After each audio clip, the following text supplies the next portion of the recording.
Sahabat, saya memberikan edukasi yang baik dan sangat lengkap. Kita bisa mengolah air dimanapun, kapanpun, dan bagaimanapun kondisi air itu. Sahabat Kendimas, air adalah sumber kehidupan.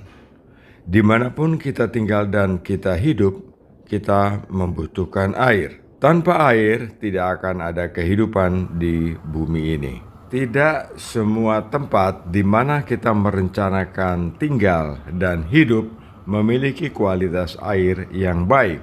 Misalnya seperti di Kabupaten Penajam Pasir Utara ini.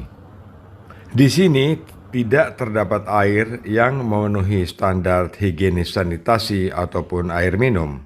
Kita menemui suatu masalah besar adalah air dengan kondisi dan kualitas yang paling buruk.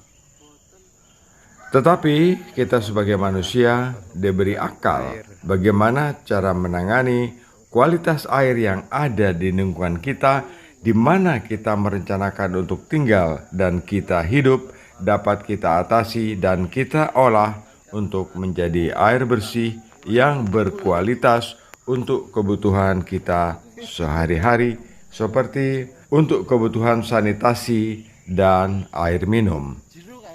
Untuk mengolah air ini, kita tidak lepas dan terus berpedoman pada aturan yang telah ditetapkan oleh Kementerian Kesehatan dan Lingkungan Hidup tentang standar kualitas air bersih dan air minum yang dapat kita pergunakan untuk kebutuhan sanitasi dan air minum. Sistem pengolahan air yang kita lakukan harus betul-betul memenuhi standar seperti yang telah ditetapkan oleh peraturan-peraturan yang berhubungan dengan kebutuhan akan air bersih dan air minum. Sahabat Kendimas, kita lihat bagaimana kualitas air dari kolam tada hujan yang ada di IKN di Kabupaten Penajam Pasir Utara. Dengan mengetahui kualitas air ini, kita dapat mengatasi bagaimana cara mengolah air ini agar menjadi air yang higienis sanitasi dan untuk pengolahan air minum selanjutnya.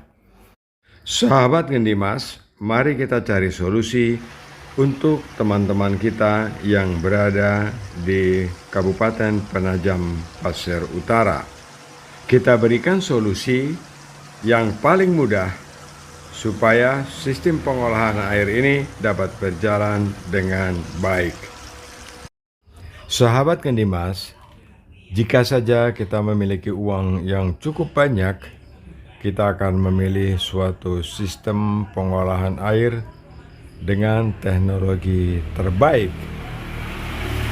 Tetapi jika anggaran kita terbatas, terpaksa kita harus memilih suatu sistem pengolahan air yang tepat guna. Sahabat Kendimas, mari kita mulai dengan memperkenalkan peralatan yang akan kita gunakan untuk sistem pengolahan air dari kolam atau dari cekungan tada hujan yang akan digunakan untuk higienis sanitasi dan air minum.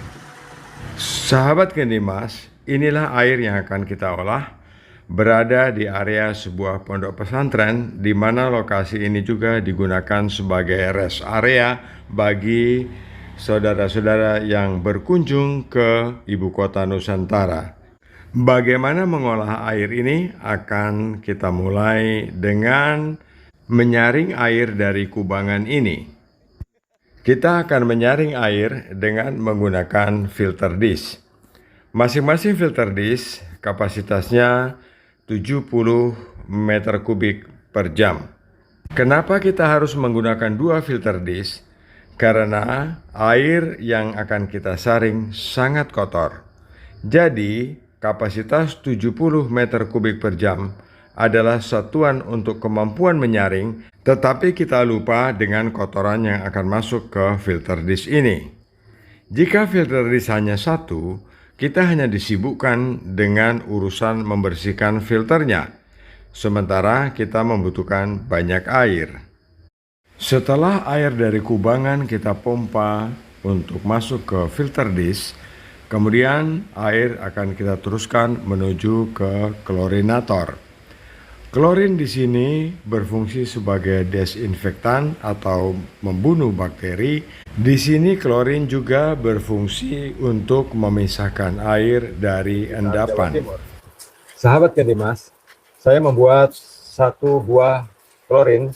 Ini adalah wadah klorin yang kita akan gunakan untuk mencampurkan klorin di dalam air. Kali ini saya memiliki ukuran yang jumbo, biasa digunakan untuk industri air bersih atau air curah, dan juga bisa digunakan untuk kolam renang atau kolam pemandian. Sahabat Kendimas, bentuknya seperti ini ya. Jadi ini diameternya 6 in. Sahabat Kendimas, dari klorinator ini air akan kita teruskan masuk ke filter bag. Kita harus menggunakan filter bag ganda disebabkan karena volume air yang ingin dihasilkan dari sistem penyaringan ini adalah 20 meter kubik per jam.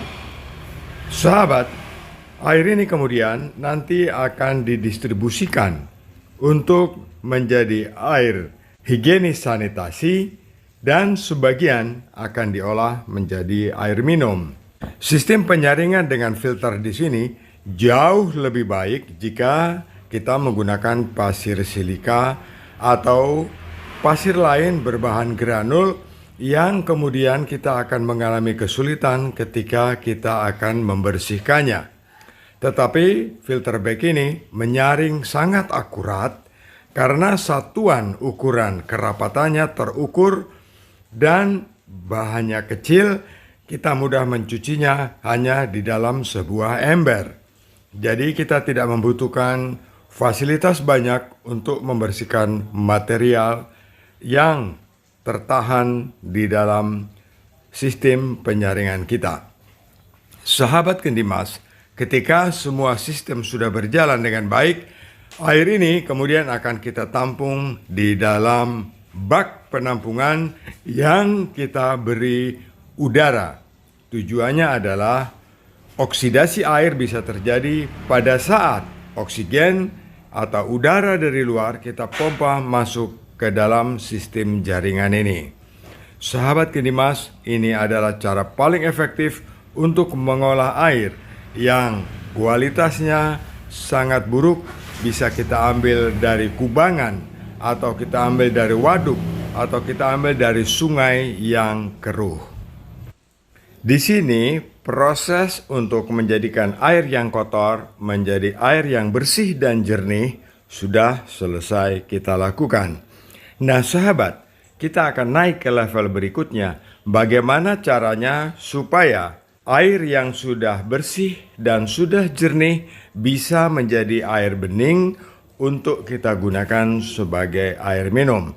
Tentu dengan memperhatikan standar kualitas yang telah ditetapkan dalam Permenkes 492 tahun 2010 tentang air bersih dan air minum.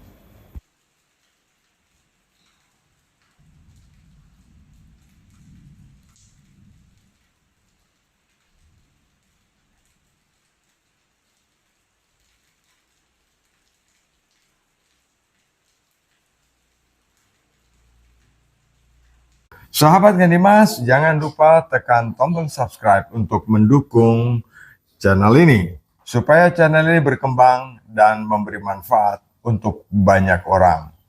Terima kasih atas atensinya. Saya Lukman Hakim di Blitar, Jawa Timur.